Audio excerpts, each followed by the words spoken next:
नए साल से एक दिन पहले यानी 31 दिसंबर 2023 को पीएम मोदी ने मन की बात का संबोधन किया और इस दौरान पीएम मोदी ने राम मंदिर का जिक्र किया, उभरते हुए भारत का जिक्र किया और साथ ही महिला सशक्तिकरण का जिक्र किया।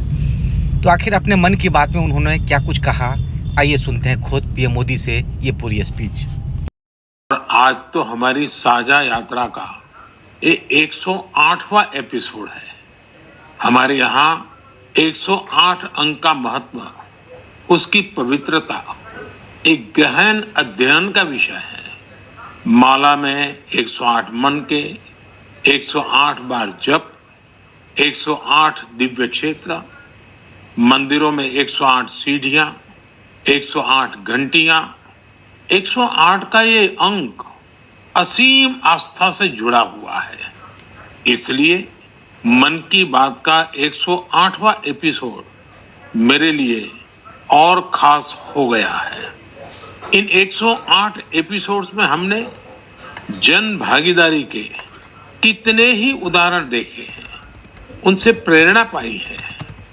अब इस पड़ाव पर पहुंचने के बाद हमें नए सिरे से नई ऊर्जा के साथ और तेज गति से बढ़ने का संकल्प लेना है। और ये कितना सुखद संयोग है कि कल का सूर्योदय 2024 का प्रथम सूर्योदय होगा। हम वर्ष 2024 में प्रवेश कर चुके होंगे। आप सभी को 2024 की बहुत बहुत शुभकामनाएं। साथियों, मन की बात सुनने वाले कई लोगों ने मुझे पत्र लिखकर अपने यादगार पल साझा किए हैं। ये 140 करोड़ भारतीयों की ताकत है कि इस वर्ष हमारे देश ने कई विशेष उपलब्धियां हासिल की हैं। इसी साल नारी शक्ति वंदन अधिनियम पास हुआ, जिसकी प्रतीक्षा बरसों से थी। बहुत सारे लोगों ने पत्र लिखकर भारत के 5वीं सबसे बड़ी अर्थव्यवस्था बनने पर खुशी जाहिर की। अनेक लोगों ने मुझे G20 समिट की सफलता याद दिलाई। साथियों, आज भारत का कोना कोना आत्मविश्वास से भरा हुआ है। विकसित भारत की भावना से, आत्मनिर्भरता की भावना से ओतप्रोत है। 2024 में भी हमें इसी भावना और मोमेंटम को बनाए रखना है। दिवाली पर रिकॉर्ड कारोबार ने ये साबित किया कि हर भारतीय वोकल फॉर लोकल के मंत्र को महत्व दे रहा है। साथियों, आज भी कई लोग मुझे चंद्रयान 3 की सफलता को लेकर संदेश भेजते रहे हैं। मुझे विश्वास है कि मेरी तरह आप भी हमारे वैज्ञानिकों और विशेषकर महिला वैज्ञानिकों को लेकर गर्व का अनुभव करते होंगे।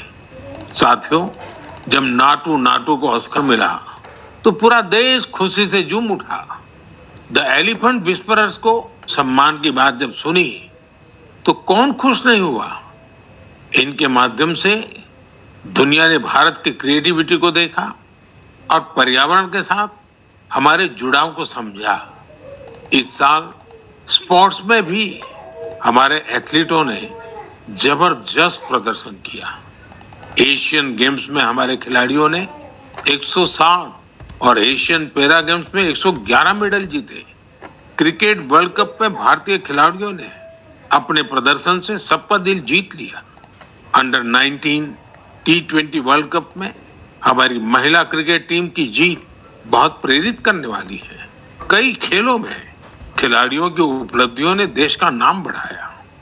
अब 2024 में पेरिस ओलंपिक का आयोजन होगा, जिसके लिए पूरा देश अपने खिलाड़ियों का हौसला बढ़ा रहा है। साथियों, जब भी हमने मिलकर प्रयास किया, हमारे देश की विकास यात्रा पर बहुत सकारात्मक प्रभाव हुआ। हमने आजादी का अमृत महोत्सव और मेरी माटी मेरा देश ऐसे सफल अभियान का अनुभव किया।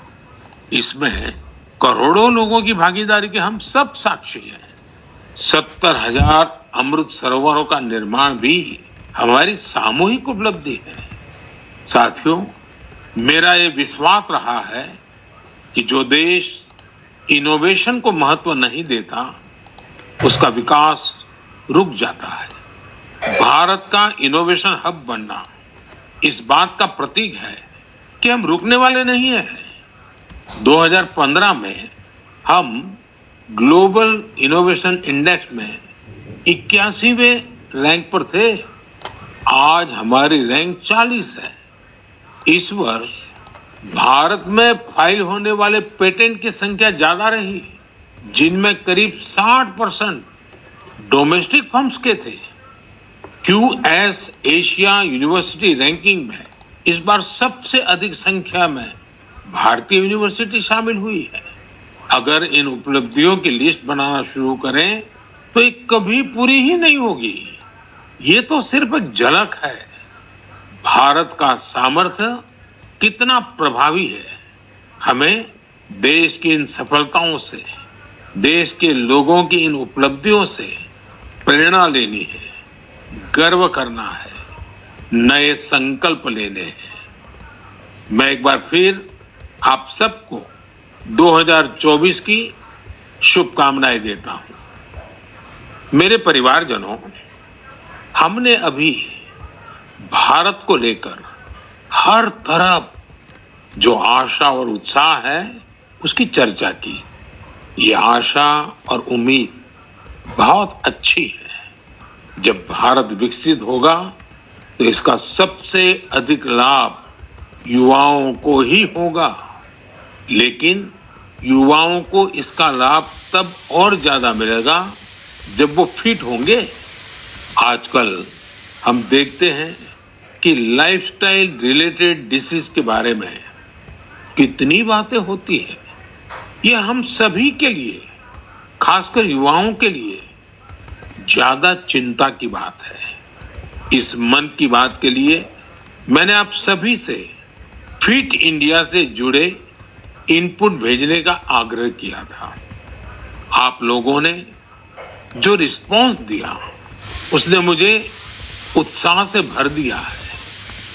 नमो ऐप पर बड़ी संख्या में मुझे स्टार्टअप्स ने भी अपने सुझाव भेजे हैं। उन्होंने अपने कई तरह के अनूठे प्रयासों की चर्चा की है।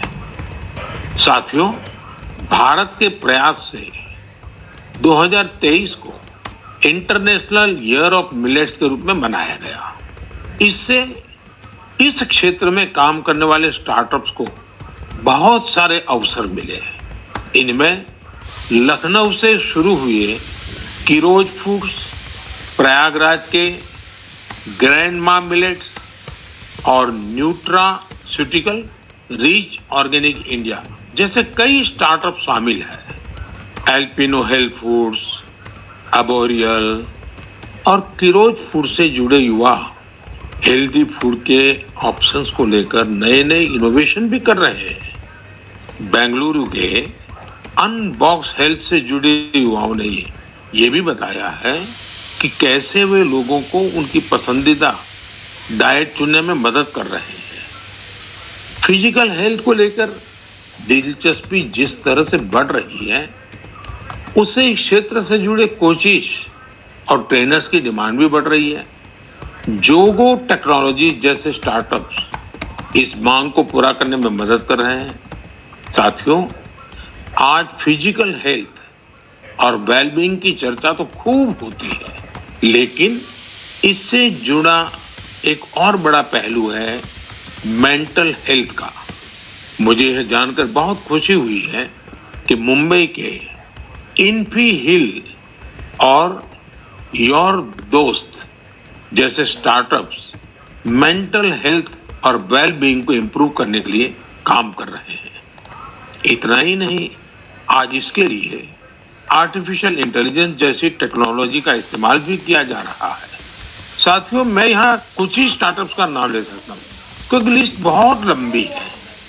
मैं आप सभी से आग्रह करूंगा कि फिट इंडिया के सपने को साकार करने की दिशा में इनोवेटिव हेल्थ केयर स्टार्टअप्स के बारे में मुझे जरूर लिखते रहें।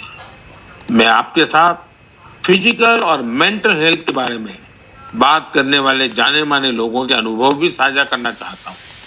ये पहला मैसेज सदगुरु जग्गी वासुदेव जी का है। ये फिटनेस विशेष रूप से फिटनेस ऑफ द माइंड यानी मानसिक स्वास्थ्य को लेकर अपने विचार साझा करेंगे। इस मन की बात में मन के स्वास्थ्य पर बात करना हमारा सौभाग्य है। Mental illnesses and how we keep our neurological system are very directly related. How alert, static-free and disturbance-free we keep our neurological system will decide how pleasant we feel within ourselves. What we call as peace, love, joy, blissfulness, agony, depression, ecstasy, all have a chemical and neurological basis. Pharmacology is essentially trying to fix the chemical imbalance within the body by adding chemicals from outside. Mental illnesses are being managed this way. But we must realize that taking chemicals from outside in the form of medications is necessary when one is in extreme situation. Working for an internal mental health situation or working for an equanimous chemistry within ourselves, a chemistry of peacefulness, joyfulness, blissfulness, is something that has to be brought into every individual's life, into the cultural life of a society and the nations around the world and the entire humanity. It's very important we understand our mental health, our sanity is a fragile privilege. We must protect it, we must nurture it. For this, there are many levels of practices in the yogic system. Completely internalized processes that people can do as simple practices with which they can bring certain equanimity to their chemistry and certain calmness to their neurological system. The technologies of inner well-being is what we call as the yogic sciences. Let's make it happen. सामान्य तौर पर सदगुरु जी ऐसे ही बेहतरीन तरीके से अपनी बातों को सामने रखने के लिए जाने जाते हैं। आइए अब हम जानी मानी क्रिकेट खिलाड़ी हरमनप्रीत कौर जी को सुनते हैं। नमस्कार, मैं अपने देशवासियों को मन की बात के माध्यम से कुछ कहना चाहती हूँ। माननीय प्रधानमंत्री श्री नरेंद्र मोदी जी के फिट इंडिया की पहल मुझे अपने फिटनेस मंत्र आप सभी के साथ शेयर करने के लिए प्रोत्साहित किया है। आप सभी को मेरा पहला सजेशन यही है, one can not out train a bad diet. इसका अर्थ ये है, आप कब खाते हो और क्या खाते हो इसके बारे में आपको बहुत सावधान रहना होगा। हाल ही में माननीय प्रधानमंत्री मोदी जी ने सभी को बाजरा खाने के लिए इनकरेज किया है, जो कि इम्यूनिटी बढ़ाता है और टिकाऊ खेती करने में सहायता करता है और पचाने में भी आसान है। रेगुलर एक्सरसाइज और 7 घंटे की पूरी नींद बॉडी के लिए बहुत जरूरी है और फिट रहने के लिए मदद करती है। इसके लिए बहुत डिसिप्लिन एंड कंसिस्टेंसी की जरूरत होगी। जब आपको इसका रिजल्ट मिलने लग जाएगा तो आप डेली खुद ही एक्सरसाइज करना स्टार्ट कर दोगे। मुझे आप सबसे बात करने और अपना फिटनेस मंत्र शेयर करने का अवसर देने के लिए माननीय प्रधानमंत्री जी का बहुत धन्यवाद। हरमनप्रीत जी जैसी प्रतिभाशाली खिलाड़ी की बातें निश्चित रूप से आप सभी को प्रेरित करेगी। आइए ग्रैंड मास्टर विश्वनाथन आनंद जी को सुने। हम सभी जानते हैं कि उनके खेल शतरंज के लिए मेंटल फिटनेस का कितना महत्व है। Namaste. I'm Vishwanathan Anand. You have seen me play chess, and very often I'm asked, what is your fitness routine? Now, chess requires a lot of focus and patience. So I do the following, which keeps me fit and agile. I do yoga 2 times a week. I do cardio 2 times a week. And 2 times a week, I focus on flexibility, stretching, weight training, and I tend to take 1 day off per week. All of these are very important for chess. You need to have the stamina to last 6 or 7 hours of intense mental effort, but you also need to be flexible to be able to sit comfortably, and the ability to regulate your breath to calm down is helpful when you want to focus on some problem, which is usually a chess game. My fitness tip to all Man Ki Baat listeners would be to keep calm and focus on the task at hand. The best fitness tip, for me, absolutely the most important fitness tip, is to get a good night's sleep. Do not start sleeping for 4 and 5 hours a night. I think 7 or 8 is an absolute minimum. So we should try as hard as possible to get a good night's sleep, because that is when the next day you're able to get through the day in calm fashion. You don't make impulsive decisions. You're in control of your emotions. For me, sleep is the most important fitness tip. आइए अब अक्षय कुमार जी को सुनते हैं। नमस्कार, मैं हूं अक्षय कुमार। सबसे पहले तो मैं हमारे आदरणीय प्रधानमंत्री जी का बहुत शुक्रिया करता हूं कि उनके मन की बात में मुझे भी अपने मन की बात आपको कह पाने का एक छोटा सा मौका मिला। आप लोग जानते हैं कि मैं फिटनेस के लिए जितना पैशनेट हूं, उससे भी कई ज्यादा पैशनेट हूं नेचुरल तरीके से फिट रहने के लिए। मुझे ना ये फैंसी जिम से ज्यादा पसंद है बाहर स्विमिंग करना, बैडमिंटन खेलना, सीढ़ियां चढ़ना, मुद्गर से कसरत करना, अच्छा हेल्दी खाना खाना। जैसे मेरा ये मानना है कि शुद्ध घी अगर सही मात्रा में खाया जाए तो हमें फायदा करता है, लेकिन मैं देखता हूं कि बहुत से यंग लड़के लड़कियां इस वजह से घी नहीं खाते कि कहीं वो मोटे ना हो जाए। बहुत जरूरी है कि हम ये समझे कि क्या हमारी फिटनेस के लिए अच्छा है और क्या बुरा है। डॉक्टर्स की सलाह से आप अपना लाइफस्टाइल बदलो, ना कि किसी फिल्म स्टार की बॉडी देखकर। एक्टर स्क्रीन पे जैसे दिखते हैं वैसे तो कई बार होते भी नहीं है। कई तरह के फिल्टर और स्पेशल इफेक्ट्स यूज होते हैं और हम उसे देखकर अपने शरीर को बदलने के लिए गलत तरीके शॉर्टकट का इस्तेमाल करना शुरू कर देते हैं। आजकल इतने सारे लोग स्टेरॉइड लेकर ये 6 पैक 8 पैक इसके लिए चल पड़ते हैं। यार, ऐसे शॉर्टकट से बॉडी ऊपर से फूल जाती है लेकिन अंदर से खोखली रह जाती है। आप लोग याद रखिएगा कि shortcut can cut your life short. आपको शॉर्टकट नहीं, लॉन्ग लास्टिंग फिटनेस चाहिए। दोस्तों, फिटनेस एक तरह की तपस्या है, इंस्टेंट कॉफी या 2 मिनट का नूडल नहीं है। इस नए साल में अपने आप से वादा करो, नो केमिकल्स, नो शॉर्टकट, कसरत, योग, अच्छा खाना, वक्त पे सोना, थोड़ा मेडिटेशन और सबसे जरूरी, जैसे आप दिखते हो ना, उसे खुशी से एक्सेप्ट करो। आज के बाद फिल्टर वाली लाइफ नहीं, फिल्टर वाली लाइफ जियो। Take care. जय महाकाल। इस सेक्टर में कई और स्टार्टअप्स हैं, इसलिए मैंने सोचा कि एक युवा स्टार्टअप फाउंडर से भी चर्चा की जाए जो इस क्षेत्र में बेहतरीन काम कर रहे हैं। नमस्कार, मेरा नाम ऋषभ मल्होत्रा है और मैं बेंगलोर का रहने वाला हूँ। मुझे ये जानकर बेहद खुशी हुई कि मन की बात में फिटनेस पर चर्चा हो रही है। मैं खुद फिटनेस की दुनिया से बिलोंग करता हूँ और बेंगलोर में हमारा एक स्टार्टअप है जिसका नाम है तगड़ा रहो। हमारा स्टार्टअप भारत के पारंपरिक व्यायाम को आगे लाने के लिए बनाया गया है। भारत के पारंपरिक व्यायाम में एक बहुत ही अद्भुत व्यायाम है जो है गदा व्यायाम, और हमारा पूरा फोकस गदा और मुग्दर व्यायाम पर ही है। लोगों को जानकर आश्चर्य होता है कि आप गदा से सारी ट्रेनिंग कैसे कर लेते हैं। मैं ये बताना चाहूंगा कि गदा व्यायाम हजारों साल पुराना व्यायाम है और ये हजारों सालों से भारत में चलता आ रहा है। आपने इसे छोटे बड़े अखाड़ों में देखा होगा और हमारे स्टार्टअप के माध्यम से हम इसे एक आधुनिक फॉर्म में वापस लेके आए हैं। हमें पूरे देश से बहुत प्यार मिला है, बहुत अच्छा रिस्पॉन्स मिला है। मन की बात के माध्यम से मैं ये बताना चाहूंगा कि इसके अलावा भी भारत में बहुत से ऐसे प्राचीन व्यायाम हैं, हेल्थ और फिटनेस से रिलेटेड विधि है जो हमें अपनानी चाहिए और दुनिया में आगे भी सिखानी चाहिए। मैं फिटनेस की दुनिया से हूं तो आपको एक पर्सनल टिप देना चाहूंगा। गदा व्यायाम से आप अपना बल, अपनी ताकत, अपना पोस्चर और अपनी ब्रीदिंग को भी ठीक कर सकते हैं। तो गदा व्यायाम को अपनाएं और इसे आगे बढ़ाएं। जय हिंद। साथियों, हर किसी ने अपने विचार रखे हैं, लेकिन सबका एक ही मंत्र है, हेल्दी रहें, फिट रहें। 2024 की शुरुआत करने के लिए आपके पास अपनी फिटनेस से बड़ा संकल्प और क्या होगा। मेरे परिवारजनों, कुछ दिन पहले काशी में एक एक्सपेरिमेंट हुआ था जिससे मैं मन की बात के श्रोताओं को जरूर बताना चाहता हूं। आप जानते हैं कि काशी तमिल संगमम में हिस्सा लेने के लिए हजारों लोग तमिलनाडु से काशी पहुंचे थे।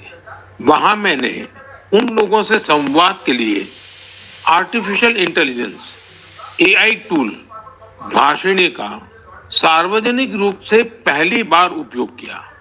मैं मंच से हिंदी में संबोधन कर रहा था, लेकिन एआई टूल भाषिणी की वजह से वहां मौजूद तमिलनाडु के लोगों को मेरा वही संबोधन उसी समय तमिल भाषा में सुनाई दे रहा था। काशी तमिल संगमम में आए लोग इस प्रयोग से बहुत उत्साहित दिखे।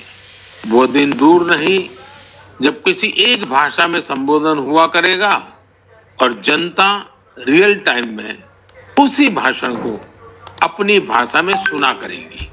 ऐसा ही फिल्मों के साथ भी होगा। जब जनता सिनेमा हॉल में एआई की मदद से रियल टाइम ट्रांसलेशन सुना करेगी, आप अंदाजा लगा सकते हैं कि जब ये टेक्नोलॉजी हमारे स्कूलों, हमारे अस्पतालों, हमारी अदालतों में व्यापक रूप से इस्तेमाल होने लगेगी तो कितना बड़ा परिवर्तन आएगा। मैं आज की युवा पीढ़ी से आग्रह करूंगा कि रियल टाइम ट्रांसलेशन से जुड़े एआई टूल्स को और एक्सप्लोर करें, उन्हें 100% फुलप्रूफ बनाएं। साथियों, बदलते हुए समय में हमें अपनी भाषाएं बचानी भी है और उनका संवर्धन भी करना है। अब मैं आपको झारखंड के एक आदिवासी गांव के बारे में बताना चाहता हूं। इस गांव ने अपने बच्चों को मातृभाषा में शिक्षा देने के लिए एक अनूठी पहल की है। मंगलो गांव में बच्चों को कुड़ुख भाषा में शिक्षा दी जा रही है। स्कूल का नाम है कार्तिक उरांव आदिवासी कुड़ुख स्कूल। स्कूल में 300 आदिवासी बच्चे पढ़ते हैं। कुड़ुख भाषा उरांव आदिवासी समुदाय की मातृभाषा है। कुड़ुख भाषा की अपनी लिपि भी है जिसे तोलन सीकी नाम से जाना जाता है। ये भाषा धीरे धीरे विलुप्त होती जा रही है, जिसे बचाने के लिए इस समुदाय ने अपनी भाषा में बच्चों को शिक्षा देने का फैसला किया है। इस स्कूल को शुरू करने वाले अरविंद उरांव कहते हैं कि आदिवासी बच्चों को अंग्रेजी भाषा में दिक्कत आती थी, इसलिए उन्होंने गांव के बच्चों को अपनी मातृभाषा में पढ़ाना शुरू कर दिया। उनके इस प्रयास से बेहतर परिणाम मिलने लगे तो गांव वाले भी उनके साथ जुड़ गए। अपनी भाषा में पढ़ाई की वजह से बच्चों के सीखने की गति भी तेज हो गई। हमारे देश में कई बच्चे भाषा की मुश्किलों की वजह से पढ़ाई बीच में ही छोड़ देते थे। ऐसी परेशानियों को दूर करने में नई राष्ट्रीय शिक्षा नीति से भी मदद मिल रही है। हमारा प्रयास है कि भाषा किसी भी बच्चे की शिक्षा और प्रगति में बाधा नहीं बननी चाहिए। साथियों, हमारी भारत भूमि को हर कालखंड में देश की विलक्षण बेटियों ने गौरव से भर दिया है। सावित्रीबाई फुले जी और रानी वेलु नाचियार जी देश की ऐसी ही दो विभूतियां हैं। उनका व्यक्तित्व ऐसे प्रकाश स्तंभ की तरह है जो हर युग में नारी शक्ति को आगे बढ़ाने का मार्ग दिखाता रहेगा। आज से कुछ ही दिनों बाद 3 जनवरी को हम सभी इन दोनों की जन्म जयंती मनाएंगे। सावित्रीबाई फुले जी का नाम आते ही सबसे पहले शिक्षा और समाज सुधार के क्षेत्र में उनका योगदान हमारे सामने आता है। वे हमेशा महिलाओं और वंचितों की शिक्षा के लिए जोरदार तरीके से आवाज उठाती रही। वे अपने समय से बहुत आगे थी और उन गलत प्रथाओं के विरोध में हमेशा मुखर रही। शिक्षा से समाज के सशक्तिकरण पर उनका गहरा विश्वास था। महात्मा फुले जी के साथ मिलकर उन्होंने बेटियों के लिए कई स्कूल शुरू किए। उनकी कविताएं लोगों में जागरूकता बढ़ाने और आत्मविश्वास भरने वाली होती थी। लोगों से हमेशा उनका यह आग्रह रहा कि वे जरूरत में एक दूसरे की मदद करें और प्रकृति के साथ भी समरसता से रहें। वे कितनी दयालु थी, इसे शब्दों में नहीं समेटा जा सकता। जब महाराष्ट्र में अकाल पड़ा तो सावित्रीबाई और महात्मा फुले ने जरूरतमंदों की मदद के लिए अपने घरों के दरवाजे खोल दिए। सामाजिक न्याय का ऐसा उदाहरण दिल्ली ही देखने को मिलता है। जब वहां प्लेग का भय व्याप्त था तो उन्होंने खुद को लोगों की सेवा में झोंक दिया। इस दौरान वे खुद इस बीमारी की चपेट में आ गई। मानवता को समर्पित उनका जीवन आज भी हम सभी को प्रेरित कर रहा है। साथियों, विदेशी शासन के खिलाफ संघर्ष करने वाली देश की कई महान विभूतियों में से एक नाम रानी वेलु नाचियार का भी है। तमिलनाडु के मेरे भाई बहन आज भी उन्हें वीरा मंगई यानी वीर नारी के नाम से याद करते हैं। अंग्रेजों के खिलाफ रानी वेलु नाचियार जिस बहादुरी से लड़ी और जो पराक्रम दिखाया वो बहुत ही प्रेरित करने वाला है। उनसे बच निकली थी। वे संगठन बनाने और मरूद ब्रदर्स यानी अपने कमांडरों के साथ सेना तैयार करने में कई सालों तक जुटी रही। उन्होंने पूरी तैयारी के साथ अंग्रेजों के खिलाफ युद्ध शुरू किया और बहुत ही हिम्मत और संकल्प शक्ति के साथ लड़ाई लड़ी। रानी वेलु नाचियार का नाम उन लोगों में शामिल है जिन्होंने अपनी सेना में पहली बार और विमेन ग्रुप बनाया था। मैं इन दोनों वीरांगनाओं को श्रद्धा सुमन अर्पित करता हूं। मेरे परिवारजनों, गुजरात में डायरा की परंपरा है।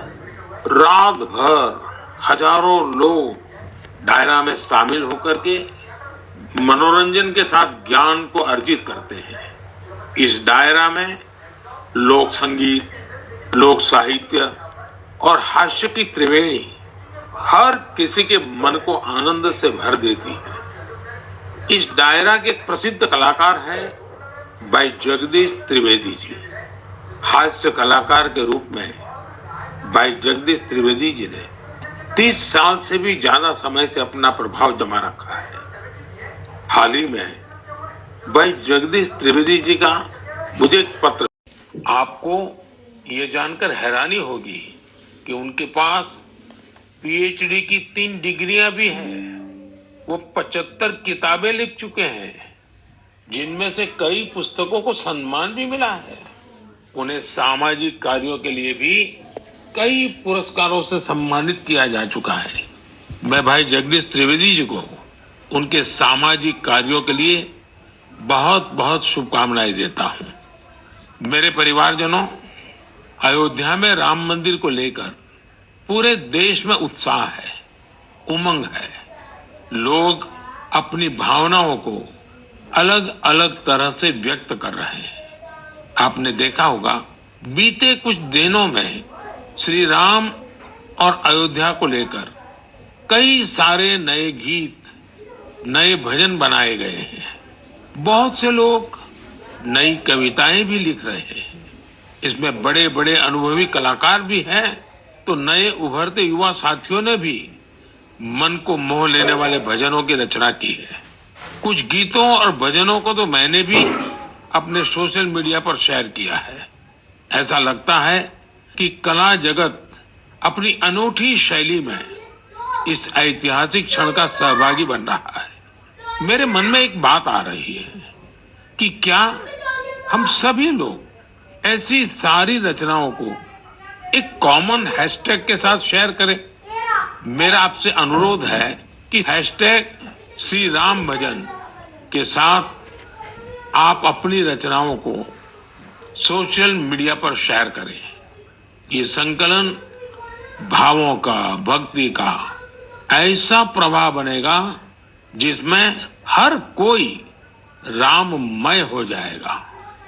मेरे प्यारे देशवासियों, आज मन की बात में मेरे साथ बस इतना ही। 2024 अब कुछ ही घंटे दूर है। भारत की उपलब्धियां हर भारतवासी की उपलब्धि है। हमें पंच प्राणों का ध्यान रखते हुए भारत के विकास के लिए निरंतर जुटे रहना है।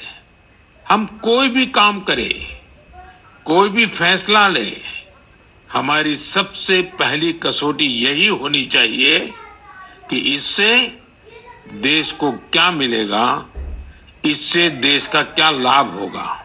राष्ट्र प्रथम, नेशन फर्स्ट, इससे बड़ा कोई मंत्र नहीं।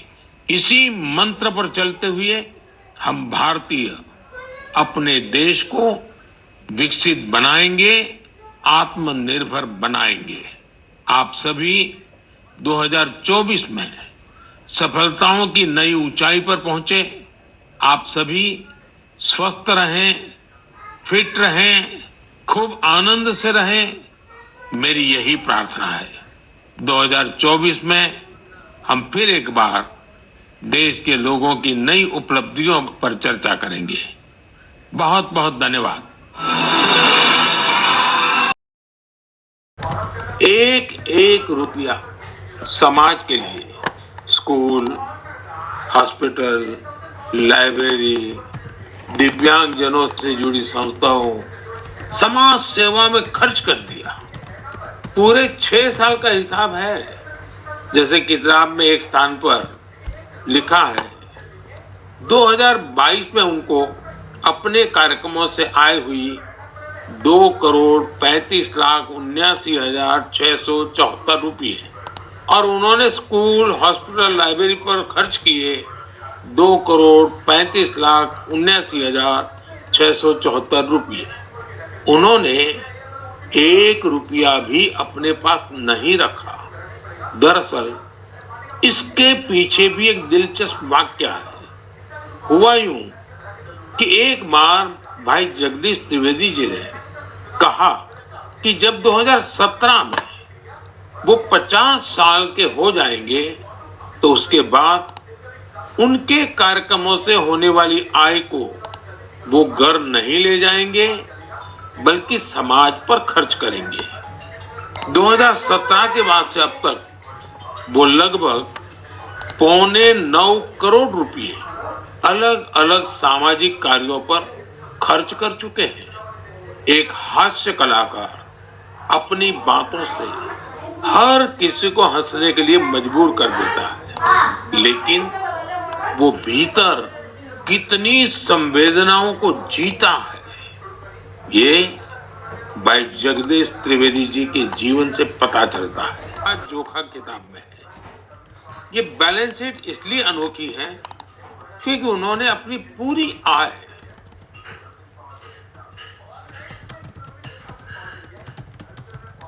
एक एक रुपया समाज के लिए, स्कूल, हॉस्पिटल, लाइब्रेरी, दिव्यांगजनों से जुड़ी संस्थाओं, समाज सेवा में खर्च कर दिया।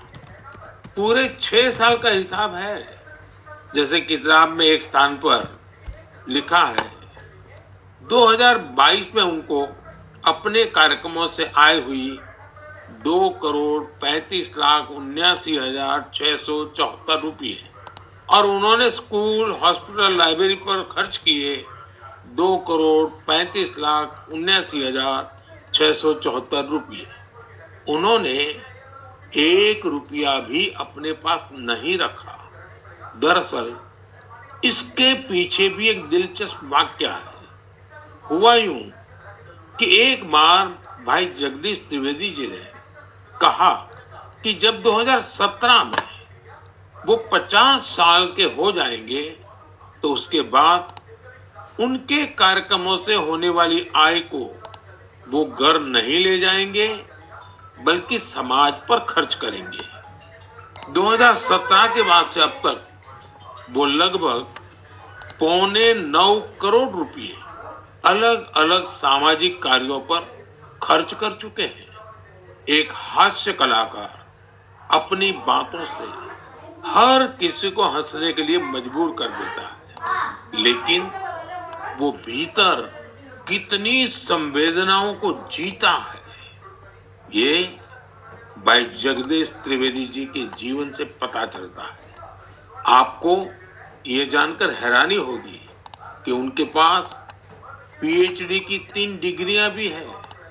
वो 75 किताबें लिख चुके हैं, जिनमें से कई पुस्तकों को सम्मान भी मिला है। उन्हें सामाजिक कार्यों के लिए भी कई पुरस्कारों से सम्मानित किया जा चुका है। मैं भाई जगदीश त्रिवेदी जी को उनके सामाजिक कार्यों के लिए बहुत बहुत शुभकामनाएं देता हूं।